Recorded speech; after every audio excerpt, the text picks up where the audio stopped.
If you happen to be creative, if you're a songwriter or another kind of musician or an artist or any of the other number of things that you might be, find a way to make money and then practice your craft on the side, because you'll starve to death otherwise. Now, for some of you that won't be true, but it's a tiny minority. Your best bet is to find a job that will keep body and soul together and parse off some time that you can pursue your creative thing, because then, well, as a long-term strategy, a medium to long-term strategy, it's a better one.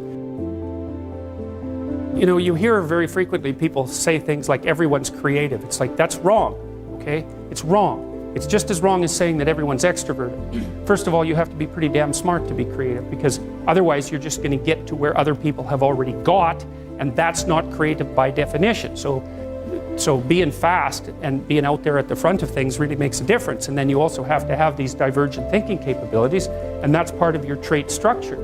And creative people are really different than non-creative people. You know, partly because, for example, they're highly motivated to do creative things and to experience novelty and to chase down aesthetic experiences and to attend movies and to read fiction and to go to museums and to enjoy poetry and to enjoy music that's not conventional music, for example. These aren't trivial differences. And so it's a real misstatement to make the proposition that everyone's creative. It's just simply not the case. It's a matter of wishful thinking. It's like saying that everyone's intelligent. It's like, well, if everyone's intelligent, then the term loses all of its meaning. Because any term that you can apply to every member of a category has absolutely no meaning. You know, the other thing you want to be thinking about here is that don't be thinking that creativity is such a good thing. It's a high-risk, high-return strategy.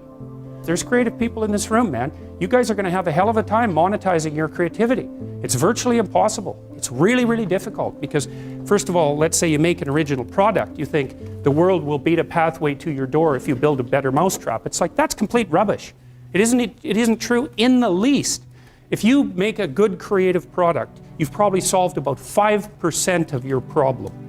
Because then you have marketing, which is insanely difficult, and then you have sales, and then you have customer support, and then you have to build an organization.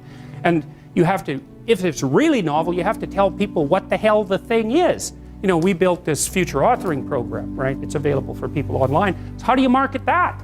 No one knows what that is, and that's a real problem. If you write a book, well, then you have the problem that another million people have also written a book.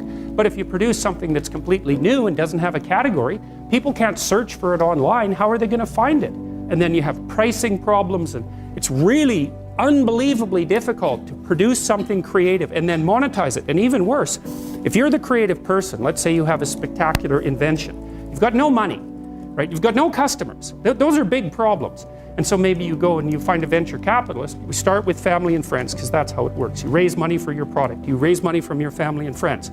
That's assuming you have family and friends that have some money and that they're going to give it to you. And most people aren't in that situation. So it's a terrible barrier right off the bat.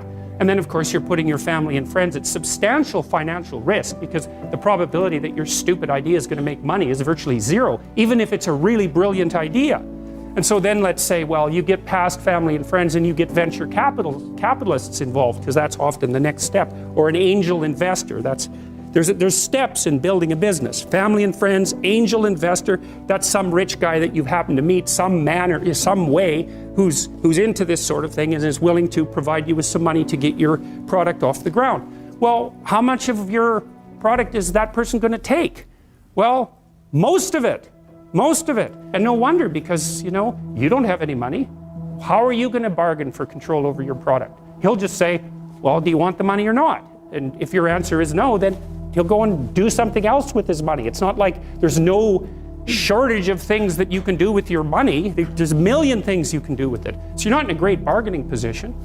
And then if you get venture capitalists involved, they'll take another big chunk, and maybe if they're not very straight with you, they'll just throw you out, because maybe by that point in the company's development, you're nothing but a pain in the neck, because what do you know about marketing and sales and customer service and building an organization and running a business? Like, you don't have a clue, so why do they need you?